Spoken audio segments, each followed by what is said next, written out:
लगता है कि कांग्रेस के लिए इस समय कुछ भी अच्छा होता नहीं दिख रहा है। हाल ही में मार्च में देश में राज्यसभा चुनावों के ऐलान के बाद मध्य प्रदेश में सत्ता का तख्ता पलट हो गया। इसी के साथ गुजरात में कांग्रेस की पकड़ कमजोर होती जा रही है। चुनावों के ऐलान के तुरंत बाद 5 विधायकों ने कांग्रेस से इस्तीफा दे दिया था। उसके बाद कोरोना संकट के चलते चुनाव स्थगित हो गए। अब राज्यसभा चुनावों की सरगर्मियां फिर से तेज होने लगी और जैसे ही राज्यसभा चुनाव की नई तारीख का ऐलान हुआ, उसके बाद पिछले 3 दिनों में 3 कांग्रेस विधायकों ने अपना त्याग पत्र स्पीकर को सौंप दिया है। शुक्रवार को मोरबी से कांग्रेसी विधायक ब्रजेश मेरजा ने गुजरात विधानसभा के अध्यक्ष राजेंद्र त्रिवेदी को अपना इस्तीफा सौंप दिया। लगातार टूट रहे या यूं कहे कि तोड़े जा रहे विधायकों पर कांग्रेस बौखला गई है। आखिर क्या है पूरा मामला, जानने के लिए देखें पॉलिटॉक्स की इस खास रिपोर्ट को। ये है टॉक्स न्यूज नेटवर्क और आप देख रहे हैं पॉलिटॉक्स, राजनीति का कच्चा चिट्ठा। कांग्रेस ने बीजेपी पर हमला बोलते हुए ट्वीट किया, गुजरात में बीजेपी सरकार कोरोना वायरस के संक्रमण को रोकने में सफल नहीं हो सकी है, लेकिन विधायकों के खरीद फरोख्त पर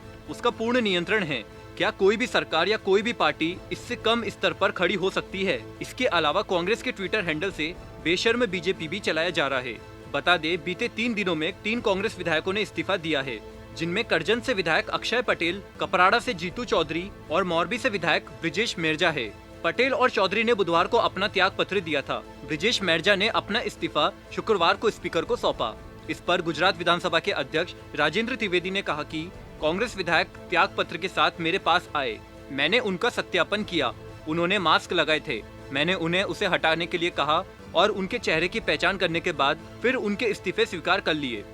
वे अब सदन के सदस्य नहीं हैं। विधायक के इस्तीफे पर कांग्रेस के वरिष्ठ नेता अर्जुन मेड़वाड़िया ने कांग्रेस विधायकों को पैसे के प्रलोभन देने का आरोप लगाया। उन्होंने कहा कि बीजेपी हमारे विधायकों को लुभाने के लिए पैसे के साथ ही धमकी का इस्तेमाल कर रही है। अक्षय पटेल की खनन में व्यावसायिक हित है और इसलिए उन्हें लालच दिया गया है। वहीं कांग्रेस प्रवक्ता जयवीर शेरगिल ने भी बीजेपी पर हमला बोला।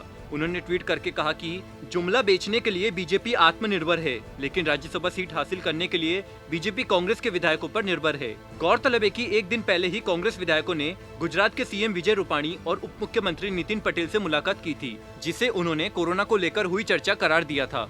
इसके बाद अब कांग्रेस के 2 विधायकों अक्षय पटेल और जीतू चौधरी ने इस्तीफा दे दिया है।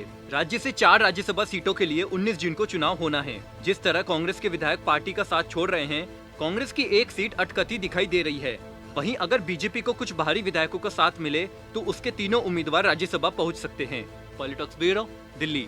ये है टॉक्स न्यूज नेटवर्क और आप देख रहे हैं पॉलिटॉक्स, राजनीति का कच्चा चिट्ठा।